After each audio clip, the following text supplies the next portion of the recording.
Ici, le titre de l'ouvrage de ce coaching, c'est créer le profil de poste de travail d'un projet. Créer le profil de poste de travail d'un projet. Créer le profil de poste de travail d'un projet. Introduction. Lorsqu'on finit de rédiger un projet, il reste qu'on planifie un plan d'action dans le souci de créer une entreprise pour mener la mission du projet chaque jour que Dieu fait. On pilote le projet au sein d'une entreprise par les travailleurs ou le personnel de l'entreprise à travers les différents postes de travail. Chaque travailleur d'une entreprise œuvre à l'aide de sa compétence pour contribuer à la production des projets de l'entreprise. On a besoin des différentes compétences qui constituent les postes de travail ou les fonctions ou les départements pour piloter le projet d'une entreprise. Le profil de poste de travail d'un projet est l'ensemble plutôt des différentes compétences que le projet a besoin pour fonctionner normalement. Pour créer un profil de poste de travail d'un projet, pour créer une entreprise, l'entrepreneur ou le gestionnaire des ressources humaines doit connaître les fonctions ou les départements d'abord et puis il va passer à l'étude des besoins du projet en termes de poste de travail. Il y a l'entreprise de Henri Fayol qui définit les fonctions et puis des nouvelles fonctions qui sont nées aujourd'hui et qui participent au processus de production des produits d'une entreprise. Par exemple, fonction de magasinage, fonction de transport, etc. etc. Donc, il faudrait, pour créer une entreprise, il faudrait connaître les différents types de fonctions qui composent une entreprise aujourd'hui. Donc, une entreprise aujourd'hui. Donc, il ne suffit pas de ça. Donc, il faudrait connaître d'abord les fonctions et se poser la question, quelles sont les fonctions qui sont utiles pour la réalisation des activités de mon entreprise. Il faudrait se poser des questions. Donc, parce que l'entreprise a subi plusieurs transformations depuis sa création jusqu'à aujourd'hui. Donc, aujourd'hui, l'entreprise de Henri Fayol n'est plus d'actualité pour, pour les entreprises. Donc, il y a des nouvelles compétences. Donc, on a compétences de magasinage aujourd'hui. Fonction de magasinage, fonction de transport, donc qui vient s'ajouter. Donc, inspecteur de travail, médecin du travail, psychologue, sociologue. Donc, il y a des fonctions qui s'ajoutent. Donc, mais chaque entreprise a sa nature, chaque projet a sa nature, donc n'a pas forcément de... Quand nous prenons l'exemple de l'entreprise et des centres de formation, le centre de formation n'a pas besoin d'un comptable ou n'a pas besoin d'un magasinier.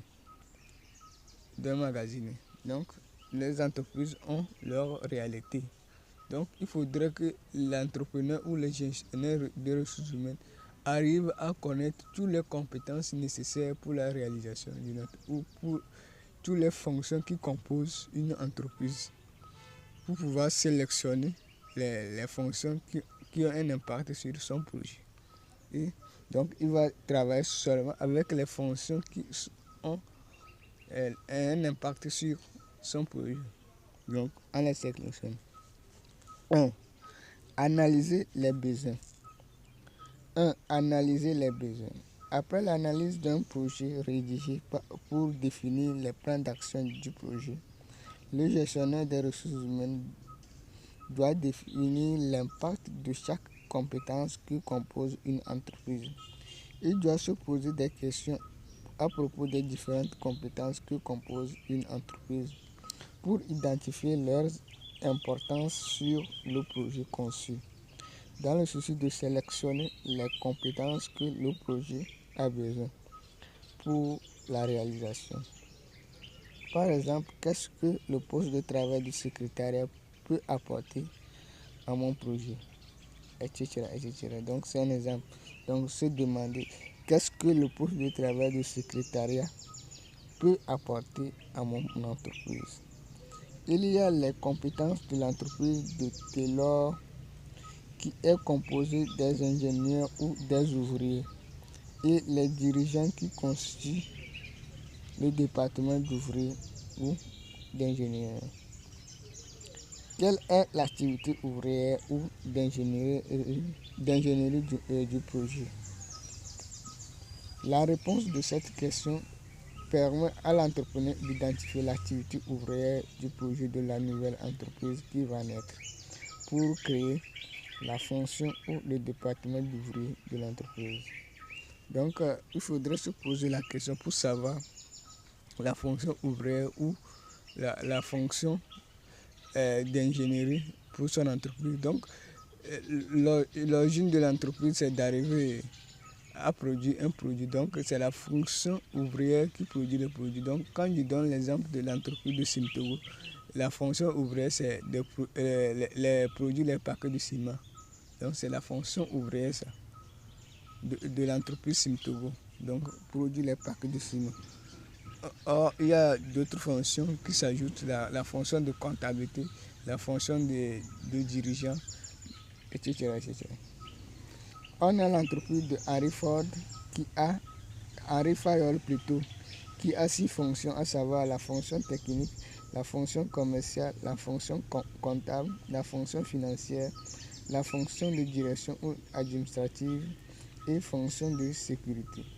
Il doit se poser des questions de ces 6 fonctions pour sélectionner les fonctions qui sont utiles pour la réussite de son projet.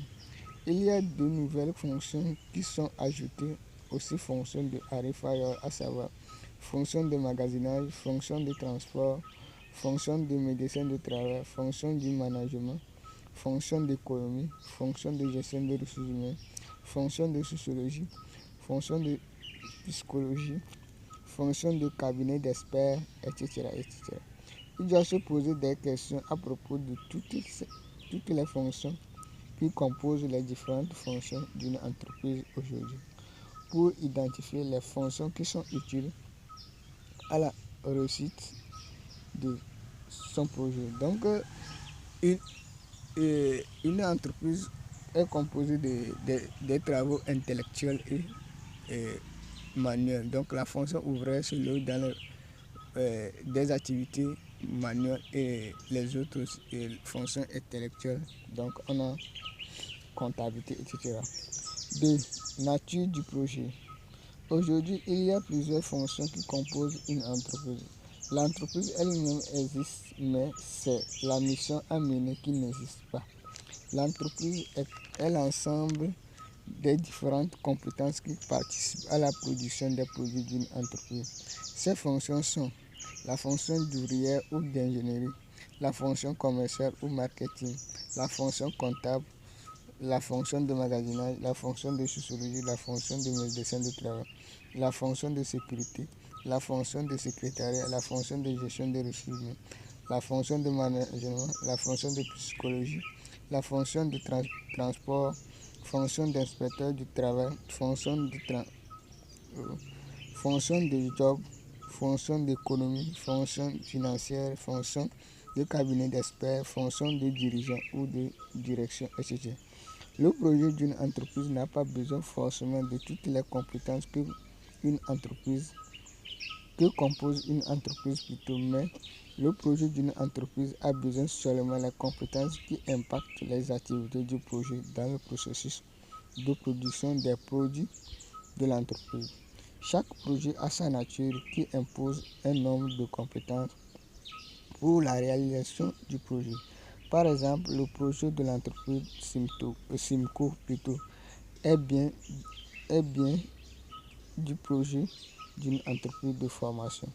Donc, le projet de l'entreprise Simco est bien différent du projet d'une entreprise de formation. Les compétences que composent les compétences que le projet de l'entreprise Simtogo impose est bien différente que les compétences qu'impose le projet d'un centre de formation.